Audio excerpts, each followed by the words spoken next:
አትወሰዱ። ይሄ በዓለማዊ ትምህርትና እንግዳ በሆኑ መጤ ስርዓቶች አትወሰዱ። ስለዚህ ምንድነው የሚያደርገን? ዘመናዊነቱ ግብዝ እንድንሆን ያደርገን። ይሄ ብቻም አይደለም፣ ወደፊት ማህበራዊ ህይወቶች ይቀራሉ። ወደፊት ሰርግ በዲጂታል ዓለም ይሆናል። ይሄን ታውቃላችሁ? ሙሽራው ኢትዮጵያ ሆኖ ሙሽራይቱ አሜሪካ ሆኖ ይጋባሉ። እሱ አዛው ነው። እግዚአብሔርን የሚያገለግል ሰው ዘመናዊ ነው። አባቶቻችን ይህን ይገልጡታል። ዘመናዊነትን ደግሞ የሚባለው በአባቶቻችን ትርጉም በዘመናት የማያረጅ እግዚአብሔርን እያመለኩ መኖር ነው። እውነት ለመናገር ብዙዎቻችን ለኩነኔ ለፍርድ ራሳችንን እያመቻቸን ለዝሙት ራሳችንን እያጋለጥን ያለን ራሳችን። አሁን እኛም ሀገር አሉ እንደዚህ አይነት ሰዎች። መውለድ ፈልጋለሁ ማግባት ግን አልፈልግም። ክርስቶስን በአካል አግኝቶ በራእይ በትንቢት በምን አይደለም በአካል አግኝቶ እያዩት እየዳሰሱት መኖር ማገልገል ዘመናዊነት ማለት እኮ ይሄ። በጣም ግን አሳዛኙ ምን እንደሆነ ታውቃላችሁ? ይሄ ዘር የአባቷ ሁሉ ሊሆን ይችላል፣ የወንድሟ ሁሉ ሊሆን ይችላል። አያችሁት? የነ ሞዓብና የነ አሞን ታሪክ ሲመጣ ኃጢአታችንን እግዚአብሔር ሰውሮልን ሳለ እኛ ደግሞ ገላችንን መሰወር ምንድነው ያቃተን በእውነት? እና ምንድነው ዘመናዊነት? ምንድነው ስልጣኔ? ይሄን መለየት ያስፈልጋል። አጭር ቀሚስ መልበስ ነው ስልጣኔ? የተቀደደ ሱሪ ማድረግ ነው ስልጣኔ? ጉልበት ላይ የሚደርስ ሱሪ ማድረግ ነው ስልጣኔ? ደረትን ማሳየት ነው ስልጣኔ? ሂማን ሄርን ብቻ እየገዙ እሱን መቀጠል ነው ስልጣኔ? የዘመናዊነትን ትርጉሙን ስላበላ ዘመናዊነትን ከሃይማኖትና አሁን ካለ የዘመናዊነት ትርጉም አኳያ እንዴት አጣጥመን መጓዝ እንችላለን? ምክንያቱም ሰለጠንን የሚሉ ሰዎች ቤተክርስቲያንን ከዘመናዊነት የራቀት ናት በሚል የሐሰት ትርክት ከቅዱስ ቤተክርስቲያን ሲሸሹ ይታያል። ታዲያ አንድ ሰው ዘመናዊ ሆኖ ሃይማኖተኛ መሆን ይችላል ወይ? እንዴት?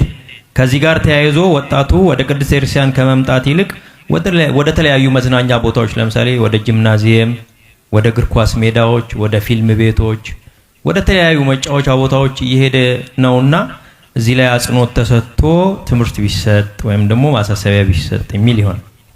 ዘመናዊነትና ሃይማኖትን በተመለከተ ዘመናዊነት ራሱ ምንድነው የሚለው ብዙ ጊዜ ይሄ ዘመናዊነትን የተረዳንበት መንገድ የተሳሳተ ነው ብዬ ነው የማስበው። ሞደርኒዝም የሚባለው የራሱ ዴፊኒሽን የሞደርኒዝም ዴፊኒሽን ወይም የዘመናዊነት አተረጓጎም ከኦሪጂናሊቲ መራቅ ነው። ዘመናዊነት ማለት እንደሱ ነው። በጣም ብዙዎቻችን አሁን ዘመናዊነት ማለት መሰልጠን የሚመስለን፣ ዘመናዊነት ማለት ማደግ የሚመስለን፣ ዘመናዊነት ማለት በጣም ብዙ ነገሮችን ለማድረግ በቃ ጥሩ የሰለጠነ የተማረ ያወቀ የተመራመረ የሚመስለን በጣም ብዙዎች ነን። ግን ሞደርኒዝም ራሱ ትርጉሙ በፍልስፍና፣ በአርት፣ በሊትሬቸር፣ በሚውዚክ፣ በሌሎችም ነገሮች ከነዚህ ከእውነታው ዓለም መራቅና ፊክሽን የሆነ ዓለም መፍጠርና ቨርቹዋል የሆነ ዓለም መፍጠር ዘመናዊነት የሚባለው እንደሱ ነው። ለምሳሌ እነዚህን ካሜራዎች ትመለከቷላችሁ። ውድ ናቸው አብዛኞቹ ካሜራዎች። እነዚህ ካሜራዎች ለምን የሚጠቅሙ ይመስላችኋል? አሁን የኛን ፎቶ አንስተው የኛን ቪዲዮ የሚቀርጹት በጥሩ ሪዞሉሽን፣ በጥሩ ጥራት፣ በተለየ ስፔሲፊኬሽን ያላቸው ሆኖ የሚገዙ ናቸው። ጥሩ ኢምፕሩቭመንት ያላቸው ናቸው እነዚህ ቴክኖሎጂዎች። አሁን እኔን በዚህ ካሜራ እዚህ በአካል አይታችሁኛል። ቪዲዮ ብታዩ በጣም ቆንጆ ሆኜ ነው የምታያችሁ። በአካል ግን እንደምታዩኝ እንዲህ ነኝ። ለምን? ካሜራው የሚገጠምላቸው ነገሮች ያለውን እውነት ሌላ ነገር አስመስሎ ነው የሚያሳይ። አሁን ፊልም የሚሰሩት ሰዎች ሁሉ የሚያምሩ ይመስላችኋል? ከዚያ ወጥተው እኮ በአካል ስናያቸው ሌሎች ናቸው። ግን ሻዶው የሚባል ምናምን የሚባል በጎን የሚባል ዋይድ የሚባል እንደዚህ የቅርብ የምናምን ተደርጎ እነዚህ ሁሉ ተገጣጥመው ኤዲት ተደርጎ የፊታችን ላብ ተለቅሞ ፊታቸው ያለው ብጉር ምናምን እንዲጠፋ ተደርጎ ከኋላ ያለ ጥላ ከኋላ ያጠቆረው ነገር ለእይታ ያፈዘዘው ነገር እነዚህ ነገሮች በሙሉ ተለቅመው ነው ቆንጆ ነው የሚወጣው። አያችሁ ሞደርኒዝም ምን ያህል ክፋት እንዳለው፣ ዘመናዊነት ምን ያህል ክፋት። እናንተ ስልክ ላይ የፎቶዎች ኢፌክቶች አሉ። የሆነ ፎቶ ትነሱና እሷን ፎቶ በተለያየ ከለር በተለያየ ኢፌክት አሰማምሩትና የራሳችሁ ፎቶ ላይ ፍቅር ይይዛችኋል። አያስገርም? በቃ ታዩታላችሁ፣ አታምኑም፣ ታገላብጡታላችሁ፣ ጥቅስ ትጽፉበታላችሁ፣ እንዲህ ታዞሩታላችሁ። ግን ያ ፎቶ እናንተ አይደላችሁም። ለምንድን ነው ብዙ ሰዎች በፎቶ ታውቀው ሲገናኙ የሚጣሉት? ለምንድን ነው? ዘመናዊነት ምን ያህል ከባድ እንደሆነ ተመልክታችሁታል? በጣም ብዙ ጉድ ነው የምናየው በዚህ ዙሪያ። እና ስለዚህ ይሄ ዘመናዊነት ማለት ከእውነታ መራቅ ማለት ነው።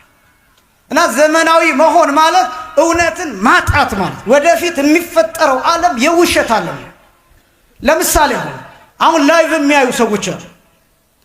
እናንተ እውነተኛ የምትከታተሉት እናንተ ብቻ ናችሁ። ለምሳሌ ይሄ ካሜራ ቢጠፋ ወይ ደግሞ ባትሪ ቢዘጋ እነዚያ ሰዎች ማየት አይችሉም። ለምን? እውነት አይደለም። እናንተስ ይሄ ካሜራ ቢጠፋ ታያላችሁ። ይሄ ብቻም አይደለም፣ ይሄን ድምፅ ሩቅ ሆናችሁ የምትሰሙት ራሱ ፊት ከተቀመጡት ሰዎች እውነት የራቃችሁ ናችሁ። ለምን? መብራት ቢጠፋ የሚሰሙኝ እነዚህ እንጂ እናንተ አይደላችሁ። አያችሁ ዘመናዊነት። በጣም ብዙ ነገሮች እነዚህ ኦሪጂናል የሚባሉ ቱባ የሚባሉ ዋና የሚባሉ ነገሮች እነሱን መግደልና ማድቀቅ ነው ዘመናዊነት የሚባለው እንደዚህ ነው። እና የዘመናዊነትን ሐሳብ መጀመሪያ ስንረዳው ከሃይማኖት ጋር ከማየታችን በፊት ራሱ ዘመናዊነት እጅግ በጣም ከባድና አደገኛ አስተሳሰብ ነው። ሃይማኖትስ ምንድን ነው? ብዙ ጊዜ የሩሲያውያን ትምህርት የሚባል ትምህርት አለ። በቴክኖሎጂ ይላሉ ኢን ቴክኖሎጂ ዘ ሌተስት ኢዝ ዘ ቤስት ይላሉ ይባላል። ቴክኖሎጂ ላይ በጣም ጥሩ የሚባለው ሌተስቱ ነው ማለት ከትናንትናው ይልቅ ዛሬ የሚወጣው የሚመረተው ምርት በተለየ ስፔሲፊኬሽን ነው የሚመረተው። ስለዚህ አፕዴት የተደረገ ነው በተወሰኑ ነገሮች። ስለዚህ ኢን ቴክኖሎጂ ዘ ሌተስት ኢዝ ዘ ቤስት በት ኢን ክርስቲያኒቲ ዘ ኦልደስት ኢዝ ዘ ቤስት ይባላል። በክርስትና ግን ጥሩ የሚባለው የቀድሞው ነው የጥንቱ ነው። ለምን? እውነት ስለሆነ። አያችሁ ብዙ እውነቶቻችንን አጥተናል በዘመናዊነት ምክንያት። ብዙ እውነቶቻችን ተጨቁነዋል። ብዙ እውነቶቻችን ተቀብረዋል። ብዙ እውነቶቻችን እውነት ሆነው እንዳይታዩ እንዳይገለጡ ዘመናዊነቱ ቴክኖሎጂው አስተዋጽኦ አድርጓል። ስለዚህ ፎቶ እየተነሳን ፎቶአችንን እንወዳለን። ለዚህ ነው ቀዳሹ ሳይቀር ቤተ መቅደሱ ሰልፊ እየተነሳ ማሳየት የሚፈልገው። ለዛ አያችሁ ከእውነታው መውጣት ይፈልጋል። ምን አይነት ካህን እንደሆነ ማሳየት ይፈልጋል። ከዚያ ለድምፁ ኢፌክት ይጨምርለታል። ቆንጆ ድምፅ እንዳለ ለምሳሌ ቲክቶክ ላይ ሊፕሲንግ የሚሰራል አይደለም? ከሆነ መዝሙር ጋር የሚሰሩ አሉ። ሰውየው የሚዘምር ነው የሚመስላችሁ አይደለም? ሰውየው ምናልባት በድምፁ የሚዘምር ውሻ የማይጠራ ሊሆን ይችላል። ስለዚህስ ምን ያደርጋል? የጥሩ ዘማሪ ዝማሬ እያሰማ እሱ ይንቀሳቀሳል። የሌለንን ነገር ለማሳየት ነው ጥረት የምናደርገው። የሌለን ነገር በቃ ሁሉ ነገር እንዳለ ሱባኤ ስንሄድ ሱባኤ እንደምንገባ ማሳየት እንፈልጋለን ለሰዎች። ጸሎት እየጸለይን ስዕል ስር ወድቀን ፎቶ መነሳት እንፈልጋለን። ካሜራው ዞር ሲልስ እኛ ስዕሉ ስር እንጠፋለን አብረን። በጣም ከባድ እኮ ነው። ያዘንን መስለን በካሜራ ለመታየት መሞከር፣ እያለቀስን መስለን በካሜራ እያለቀስን እየታየን መሞከር። ካሜራው ዞር ሲልስ የለም ፊታችን ንጹህ ነው። ስለዚህ ምንድነው የሚያደርገን? ዘመናዊነቱ ግብዝ እንድንሆን ያደርገን። ይሄ ብቻም አይደለም። ወደፊት ማህበራዊ ህይወቶች ይቀራሉ። ወደፊት ሰርግ በዲጂታል ዓለም ይሆናል። ይሄን ታውቃላችሁ? ሙሽራው ኢትዮጵያ ሆኖ ሙሽራይቱ አሜሪካ ሆኖ ይጋባሉ። እሱ አዛው ነው። የሚያስፈልገው ምንድነው? ልክ እንደ ዙም ቪዲዮ አለ አይደል? ልክ እንደዛ ነው የሚያስፈልገው። እሱ እዚህ ለብሶ ብቅ ይላል፣ እሷ እዛ ለብሳ ብቅ ትላለች። ተጋብተዋል በቃ። የእሷ ሚዞች ከእሷ ጋራ በቪዲዮ ይገባሉ፣ የእሱ ሚዞች በዚህ ከእሱ ጋራ በቪዲዮ ይገባሉ። ስለዚህ ተጋብተዋል ይባላል። አያችሁ ምን እየተሰራ እንደሆነ ታውቁታላችሁ። ብዙ ነገር በቴክኖሎጂው ምን እየተሰራ። ይሄ ነው ወይ ዘመናዊነት? መተጣጣት ነው ወይ? በአካል መተላለፍ ነው ወይ ዘመናዊነት? ምንድነው እያደረገን ያለ? ምንድነው እያመጣ? ወደፊት እንዳንቀባበር ያደርጋል። ለምሳሌ አንዱ ወንድሙ እዚህ ቢሞት እሱ አሜሪካ ሆኖ እዛ ሆኖ ይቀብረዋል። በምን? በቪዲዮ። ሰውየው ጉድጓድ ሲገባ ሲቀበር እያየ እሱ እዛ ሆኖ ጋቢ ደርቦ ያለቅሳል። አያችሁ ከወንድሙ ጋር ይለየዋል ዘመናዊነት። ስለዚህ ዘመናዊነትን የተረዳንበት መንገድ የተሳሳተ ነው። አንደኛ። ሁለተኛ ስልጣኔ ወይ ደግሞ ሲቪላይዜሽን የሚባለው ደግሞ ከዘመናዊነት በተለየ መንገድ ስልጣኔ ማለት የሰው ልጅ በተፈጥሮ ላይ ሲሰለጥን እንጂ ተፈጥሮ በሰው ልጅ ላይ ሲሰለጥን ማለት አይደለም። በደንብ ስሙ። ለምሳሌ ስልካችሁ እናንተ ላይ ሲሰለጥን ሳይሆን እናንተ ስልካችሁ ላይ ስትሰለጥኑ፣ እናንተ ቴክኖሎጂው ላይ ስትሰለጥኑ ነው ሲቪላይዜሽን የሚባለው ስልጣኔ የሚባለው ማወቅ የሚባለው ዕውቀት የሚባለው እሱ ነው። ስልካችሁን ካዘዛችሁት፣ ቅድም እንዳልናችሁ ለምትፈልጉት ዓላማ ብቻ ከተጠቀማችሁት እናንተ ስልካችሁ ላይ ሰልጥናችኋል። ስልካችሁ ግን እናንተን ሳትፈልጉት ቪዲዮ እንድታዩ እያደረጋችሁ ከሆነ ስልኩ እናንተ ላይ ሰልጥኗል። ስልኩ የሰለጠነ ነው፣ እናንተ ደግሞ ፋራ ናችሁ ማለት ነው በዘመኑ አነጋገር። አያችሁ ቴክኖሎጂው ሰልጥኗል። ቴክኖሎጂው የሰለጠነ ነው፣ እናንተ ግን ገና ናችሁ ማለት ነው። ሰው መጠጥ ከሰለጠነበት፣ ተፈጥሮ ከሰለጠነበት። የሰው ልጅ እኮ አይምሮ በጣም ምጡቅ ረቂቅ ሆኖ ነው የተፈጠረው። እና ፍጥረታት ላይ ያለን ስልጣኔ እሱ ነው ስልጣኔ የሚባለው። አባቶቻችን ይህን ይገልጡታል። ዘመናዊነትን ደግሞ የሚባለው በአባቶቻችን ትርጉም በዘመናት የማያረጅ እግዚአብሔርን እያመለኩ መኖር ነው። ሁልጊዜ አዲስ የሆነውን ስርዓት፣ ሁልጊዜ አዲስ የሆነውን ክርስቶስን፣ ሁልጊዜ አዲስ የሆነውን የክርስቶስን ሥጋና ደም፣ ሁልጊዜ አዲስ የሆነውን የቤተክርስቲያን ስርዓት፣ ሁልጊዜ ዓለምን አዲስ የሚያደርገውን ክህነት እሱን ነው። ሁልጊዜ በንስሐ አዲስ መሆኑ የኛ ቤተክርስቲያን አነጋገር ክርስቶስን ዘመናዊ እግዚአብሔርን ዘመናዊ ብለው ይጠሩታል። ለምን? በዘመን የሰለጠነ ስለሆነ የዘመናት ባለቤት ስለሆነ። ክርስቲያን ማለት እንደሱ ነው። ዘመናዊያን መሆን ከፈለጋችሁ ዘመንን እርገጡ፣ ጊዜያችሁን እርገጡ። ምን ማለት ነው? ዘመንን መርገጥ ማለት በንስሐ እርገጡት፣ ኃጢአት ባለመስራት እርገጡት፣ ባለማርጀት እርገጡት፣ በመታደስ እርገጡት፣ በመለወጥ እርገጡት፣ በመመለስ እርገጡት፣ ስጋውን ደሙን በመቀበል እርገጡት። ከዚያስ ከቅዱሳን ጋር መገናኘት፣ ካለፉት ቅዱሳን ጋር ከሚመጡት ቅዱሳን ጋር ማውራት በጥበብ በእውቀት። በነገራችን ላይ የክርስትና አንዱ ኮንሰፕት ታይም ጋፕን ዜሮ ማድረግ ነው። ጊዜ የሚባለው ነገር ዜሮ ማድረግ ነው። ጊዜ የሚባል ነገር የለም። ለምሳሌ አንድ ሰው ዛሬ መጥቶ አሁን አንድ ህፃን 40 ቀን ወይም አንዲት ሴት በ80 ቀን ብትጠመቅ የት እንደምትጠመቅ ታውቃላችሁ? ልክ ከጌታ ጎን የሚፈሰውን ቅዱስ ውሃ ነው የምታገኘው። ከዚያስ እሷም በኩር ናት፣ እኔም በኩር ነኝ፣ እናንተም በኩር ናችሁ።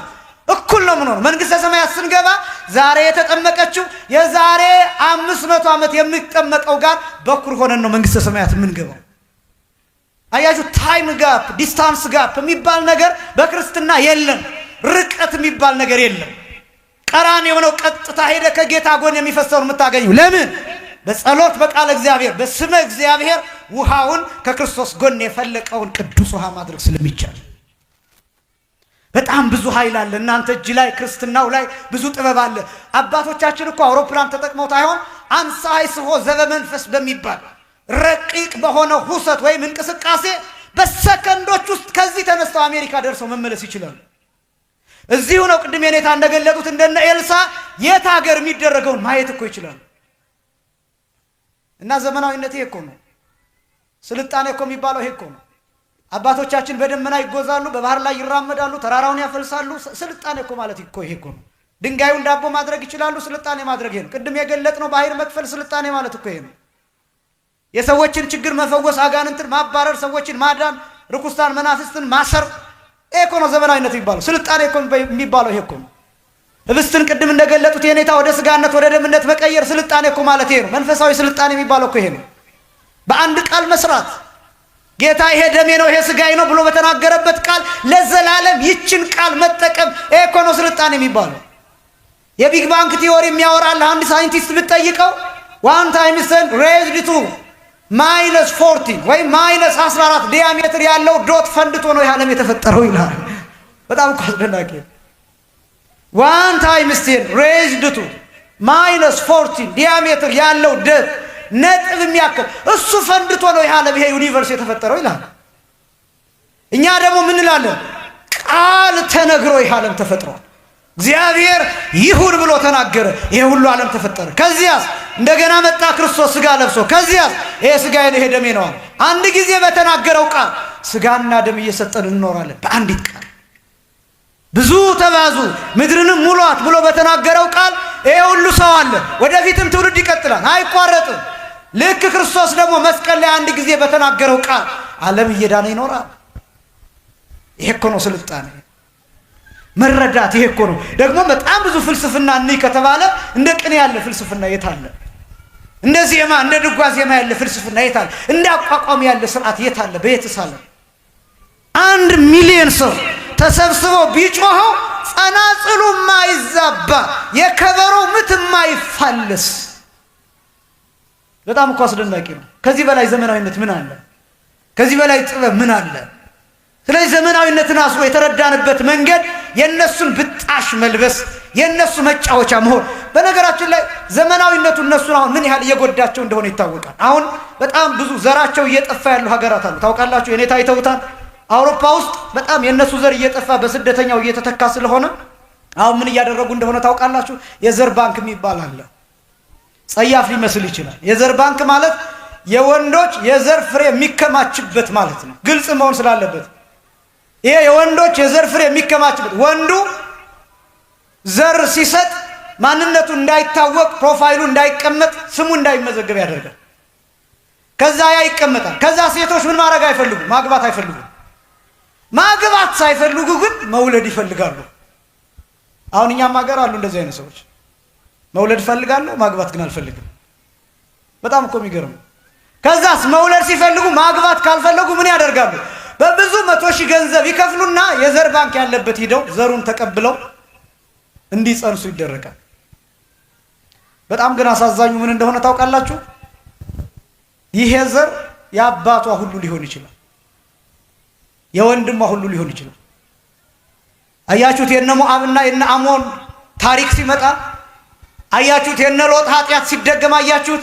የሎጥ ልጆች ሴቶች ልጆቹ አባታቸውን በወይን አስክረው ከአባታቸው እንደጸነሱ ልጅ እንደወለዱ ታውቃላችሁ? አሁን ዓለም በስልጣኔ አስክሮን፣ በዘመናዊነት አስክሮን ከወንድምም ይወለድ ከአባትም ይወለድ። እንደገና ደግሞ ይሄ ብቻም አይደለም። አሁን ወንዶች እንዲወልዱ እየተሰራ ነው፣ እንዲጸንሱ እንዲወልዱ 9 ወር 9 ከ5 ቀን እንዲያረግዙ። ይሄ ነው ወይ ዘመናዊነት? ይሄ ነው ወይ ስልጣኔ? እውነት ለመናገር እኛ ሞኞች ስለሆን እንጂ ዓለምን ትተን ምን ሄድበት ጊዜ አሁን ነበር። ምን መንንበት ጊዜ፣ ሰልችተን ምን ወጣበት ጊዜ ከዚህ ዓለም አሁን ነበር። አሁን እነሱ መመለስ ይፈልጋሉ። ይሄ እንደገና ክርክር ላይ ናቸው። ዘር የሚሰጠው ወንድ ስሙ ይታወቅ አይታወቅ፣ ፕሮፋይሉ ይኑር አይኑር፣ እንዴት ይሁን የሚል ክርክሮች ናቸው። ይሄ ብቻም አይደለም። በጣም ብዙ ይሄ ግላዊነት እየበዛ ስለሆነ ሰዎች የሆነ ቦታ እንዲያወሩ ሳሎን መስራት ጀምረዋል። አረንጓዴ ነገር መስራት ጀምረዋል። ለምን? ሰው ብቻውን እየሞተ 1 ወር 1 ዓመት ሬሳው የማይገኝ ሰው አለ። ቤቱን ዘግቶ የሚሞት ሰው እርስ በርስ አይጠያየቅ፣ እርስ በርስ አይነጋገር። ይሄ ነው ወይ ዘመናዊነት? አጠገብ ያለው ሰው እኮ መድኃኒት እኮ ነው። ሰው ለሰው መድኃኒቱ ይላል የሀገራችን ሰው። እና ምንድነው ዘመናዊነትን የተረዳንበት መንገድ? ይሄን የቤተክርስቲያኑን ሁኔታ የእግዚአብሔርን አምላክነት እሱን ማደስ ማሻሻል ነው ወይ ዘመናዊነት? እሱ ነው ወይ? እንዲያውም እኮ ማንነታችንን ነው እያጣን ያለው። እድሜያችን እየቀነሰ ነው። ይሄ 70-80 ነበር የተነገረው፣ አሁን ወደ 50 ዓመት ዝቅ እያለ ነው። ይሄ ላይፍ ኤክስፔክታንሲ የሚባለው እሱ እየቀነሰ ነው። በየትኛውም ዓለም እየቀነሰ ነው። የሚቀንስበት ምክንያት ደግሞ ዘመናዊነቱ ነው። ኦርጋኒክ የሚባሉ ነገሮች፣ የተፈጥሮ የሚባሉ ነገሮች አሁን አይገኙም። ሰው ሰራሽ ነገር ነው የሚጠቀመው። ሁላችንም የሱቅ የታሸገ ነገር ነው የምንጠቀመው። እሱ መርዛማ ነው። ቅድም እንዳልኩት አብዛኛው ካንሰር የሚያመጣ ነው። እሱ እድሜ እየቀነሰ ነው። ሰዎች ዝም ብለው እየሞቱ ነው። ጸጉራቸው እየረገፈ በቀጥታ በካሜራ ፊት ኢትሶኬ ያሉ የሞቱ ሰዎችን እናውቃለን። በጣም ብዙ ሚሊየን ቢሊየን ዶላር ያላቸው ሰዎች፣ በብዙ $100,000 በተገዛ ሳህን የበሉ ሰዎች መጨረሻ ግን ሐኪም ባዘዘላቸው አልጋ ተኝተው ከካሜራና ከሞት ጋር ተፋጠው ያለፉ ሰዎችን እናውቃለን። ብዙ በመድረክ የተለያየ ነገር ያሳዩን እነዚህ ሰዎች ቀጥታ ዘመናዊ የሚባሉ በጣም ቀጥታ ከሞት ጋር ሲፋጠጡ አይተን እና ምንድነው ዘመናዊነት? ምንድነው ስልጣኔ? ይሄን መለየት ያስፈልጋል። አጭር ቀሚስ መልበስ ነው ስልጣኔ? የተቀደደ ሱሪ ማድረግ ነው ስልጣኔ? ጉልበት ላይ የሚደርስ ሱሪ ማድረግ ነው ስልጣኔ? ደረትን ማሳየት ነው ስልጣኔ? ሂማን ሄርን ብቻ እየገዙ እሱን መቀጠል ነው ስልጣኔ? የትኛው ነው ስልጣኔ? ወይስ እዚህ ሆኖ ማረፍ? ያልተረዳነው ነገር ይሄ ነው። ሃይማኖት በዘመናት አይለወጥም። ሃይማኖት ስንት ነው? አንድ ነው። እርሱም ማን ነው? እግዚአብሔር። ሃይማኖት ማለት እሱ ነው። ሃይማኖት ማለት አብ ወልድ መንፈስ ቅዱስ ማለት ነው። እግዚአብሔር ፈጠረ ብሎ ማመን ስለሆነ፣ ስለዚህ ሃይማኖትና ዘመናዊነት የተምታታብን ሰዎች መለየት አለብን። ቤተ ክርስቲያን ሁልጊዜም ይህንን ስርዓቷን ጠብቃ የማያረጀውን ሙሽራዋን እየጠበቀች ትኖራለች። እግዚአብሔር ይስጥልን። ቃለ ሕይወት ያሰማልን። ቃለ ሕይወት ያሰማልን። ጤናና እድሜን ያድልልን። እየጨረስን ነው። 2 ጥያቄዎች ናቸው የቀሩት። መምህራኖቻችንም አጠር እያደረጉ ይመልሱልናል። ከዚሁ ከዘመናዊነት ጋር ተያይዞ የኔታ አክለው ቀጣዩን ጥያቄ ይመልሱልናል። ያው አብሮ ከዚህ ከዘመናዊነት ጋር የመጣ ስለሆነ ነው አሁን የምጠይቀው ጥያቄ ከዘመኑ ጋር የመጣ ነው። ጠያቂያችንም የጠየቁት ስመ እግዚአብሔርን ስመ ቅዱሳንን አሳጥሮ በቁልምጫ መጥራት እየተለመደ መጥቷል። ለምን ከመጠሪያ ትርጉም አውድ ውጪ እያሳጠሩ መጥራት ከቤተክርስቲያን አስተምሮ አንጻር እንዴት ይታያል ይላል። ያው አንዳንድ ጊዜ ኪዳነ ምሕረት ለማለት ኪድዬን እንላለን፣ አርሴማ ለማለት አርሲዬን ብለን እንጠራለንና ይሄ እውነት ከቤተክርስቲያን አስተምሮ ትምህርት አንጻር ትክክል ነው ወይ የኔታ ከዘመናዊነት ጋር አክለው ይሄን ጥያቄ ይመልሱልናል ማለት ነው። ይሄም ዘመናዊነት ነው። ያው አሁን ለልጆቻችሁ ሁሉ ስም ስታወጡ ማይቆላምጥና ማይቆረጥ ስም አታወጡም አይደል? የሚቆራረጥ ስም ነው የሚያወጡት። አሁን የኔ ስም ለቁልምጫ ለመች ብሎ ብዙ ሰዎች ቀይረው ብለውኝ ነበር። አይቆረጥም ስም አኮነ ብሎ አሁን በቃ ለማሳጠር በጣም አስቸጋሪ ነው። ለማንኛውም እስኪ ዘመናዊነት ዘመናዊ ሆኖ ክርስቲያን መሆን ይቻላል ወይ? ክርስቲያን ሆኖ ዘመናዊ መሆን ይቻላል ወይ ላላችሁት እኔም ትንሽ ነገር ብል ደስ ይለኛል። በነገራችን ላይ እኔ ግን በካሜራም ያለ ካሜራም ቆንጆ ነኝ አይደለም? ምን ነው ሳቃችሁ? እሳቸው ናቸው አይደለሁም ያሉ። ምክንያቱም እኔ እንዴ ቅባ ቅዱስ ተቀብቼ ጸበል ጠጥቼ ያደግኩ እኮ ነኝ። እሳቸውም ልክ እንደዚያው የሆነ ሆኖ ይሄን እንኳን እንደው እንዳትደክሙ ለፈገግታ ያክል ብዬ ነው። ግን ዘመናዊ ሆኖ ክርስቲያን መሆን ይቻላል ወይ ላላችሁት ክርስቲያን ምን ጊዜም ዘመናዊ ነው። ምን ጊዜም ዘመናዊ ነው። ያ ማለት በእያንዳንዱ ዘመን እግዚአብሔር ሊያደርገው ያሰባትን ነገር የእግዚአብሔርን ፈቃድ የሚፈጽም ማለት እኮ ነው። የእግዚአብሔር ፈቃድ አንዲት ናት፣ ሰውን መጥቀም፣ ሰውን ማዳን ናት። እሷን ግን በተለያየ መንገድ ሊገልጻት ሊያደርጋት ይችላል። ለምሳሌ በኖህ ዘመን ሰውን ማዳን የፈለገው እግዚአብሔር በምንድን ነው? በመርከብ አይደል? መርከብ በመስራት ሰዎች እንዲድኑ ነው የፈለገው እና ኖህን መርከብ ስራ አለ።